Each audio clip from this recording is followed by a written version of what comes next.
चतुर दादी की हिंदी कहानी। गांव के लोग बड़े खुशहाल थे। उन्होंने अपना काम ठीक से किया था और उनके पास पर्याप्त पानी, खाना और सुरक्षा थी। गांव के बीचों बीच एक विशाल पेड़ था जिसे सभी लोग गांव का बड़ा पेड़ कहते थे। इसके नीचे बैठकर लोग अपनी समस्याओं का समाधान लेते थे। हालांकि एक दिन गांव में कुछ अजीब घटनाएं होने लगी।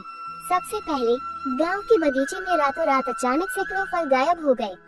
पहले तो किसी ने ज्यादा ध्यान नहीं दिया, लेकिन फिर कुछ दिन बाद और भी अजीब घटनाएं घटने लगी। बगीचे के पेड़ से फल गायब हो रहे थे, मवेशी बुरी तरह से बीमार पड़ रहे थे और लोग कहते थे कि रात में आहटें सुनाई देती हैं। कुछ दिन बाद गांव के कुछ लोग कहने लगे कि ये सब एक बड़े शेर या बाघ के कारण हो रहा है, जो जंगल से आकर रात में उनका शिकार करता था।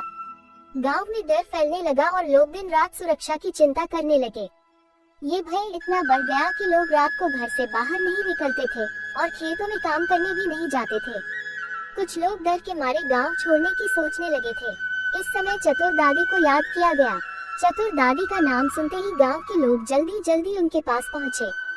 वे सब घबराए हुए थे और उनसे समाधान की उम्मीद कर रहे थे। चतुर दादी ने एक गहरी सांस ली और सभी को शांत किया। फिर उन्होंने कहा, मैंने बहुत सारी घटनाओं को देखा है और ऐसे समय में हमेशा धैर्य बनाए रखना चाहिए। हमें अपनी चतुराई और समझदारी से काम लेना चाहिए, न कि डर से। फिर उन्होंने सबको एक बड़ा सवाल पूछा, क्या तुम सबने कभी यह सोचा है कि बाघ या शेर आकर केवल तुम्हारी बगीचों को नुकसान क्यों कर रहे हैं और ये आहटें क्यों सुनाई देती है? लोग चुपचाप दादी की बातों को सुन रहे थे। दादी ने कहा, मैं जानती हूँ कि ये बाघ नहीं हो सकते, यह कोई और समस्या है। फिर दादी ने गांव के लोगों से कहा, मैं जंगल में जाऊंगी और खुद देखूंगी कि क्या हो रहा है। चतुर दादी ने अपनी छड़ी उठाई और जंगल की ओर चल पड़ी। लोग समझ रहे थे कि अब दादी क्या करने जा रही हैं, लेकिन सबको विश्वास था कि दादी जरूर कोई समाधान निकालेंगी। दादी जंगल में पहुंची और वहां के माहौल को ध्यान से देखा।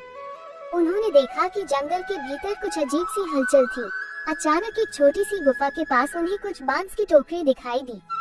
दादी ने ध्यान से देखा और पाया कि गुफा के पास एक बड़ा बाघ नहीं, बल्कि एक जंगली हाथी की मान थी। वहां के आसपास जंगली जानवरों के पैरों के निशान भी थे। दादी ने फिर गुफा के पास जाकर ध्यान से सुना और पाया कि यह कोई जंगली जानवर नहीं था जो नुकसान पहुंचा रहा था, बल्कि कुछ शिकारी लोग रात के समय वहां आकर फलों और मवेशियों को नुकसान पहुंचा रहे थे। इन शिकारी लोगों ने जंगल में अपनी छुपी हुई जगह बना रखी थी और वे रात को बगीचों से फल और मवेशियों का शिकार कर लेते थे। इस सब का उद्देश्य सिर्फ पैसे कमाना था। अब चतुर दादी के पास समाधान था। उन्होंने तुरंत अपने गांव वापस लौटने का फैसला किया। गांव वापस लौटने पर उन्होंने एक खास बैठक बुलाई और सभी गांव वालों को अपनी योजना बताई। उन्होंने कहा, यह कोई बाघ या शेर का काम नहीं है। असल में ये शिकारी लोग हैं जो रात में हमारे खेतों से मवेशी और फल चुरा लेते हैं। हमें इन शिकारी लोगों को पकड़ने की एक चालाकी योजना बनानी होगी। दादी ने सभी से कहा कि उन्हें एक जाल बिछाना होगा, लेकिन किसी को भी इस बारे में पता नहीं चलना चाहिए। उन्होंने गांव के युवाओं से कहा कि वे रात के समय जंगल के पास जाकर छुप जाएं और शिकारी लोगों को पकड़ने के लिए योजना बनाएं। एक दूसरे पक्ष से गांव के बुजुर्गों को यह निर्देश दिया कि वे दिन में आराम करें ताकि रात को वे पूरी ताकत से काम कर सकें। चतुर दादी की योजना के अनुसार गांव के लोग रात के समय जंगल में छुप गए। जब शिकारी लोग अपना काम करने जंगल में पहुंचे, तो गांव के लोग चुपचाप उनके पास पहुंचे। दादी ने खास तरीके से आवाज की नकल करने की योजना बनाई थी ताकि शिकारी लोग ये समझ न पाए कि वे ट्रक में फंस चुके हैं। अचानक जब शिकारी लोग मवेशियों को लेकर भागने लगे, तब गांव वालों ने उन्हें घेर लिया। शिकारी लोग बिना किसी रास्ते के फंस गए थे और उनका किया हुआ अपराध सबके सामने आ गया।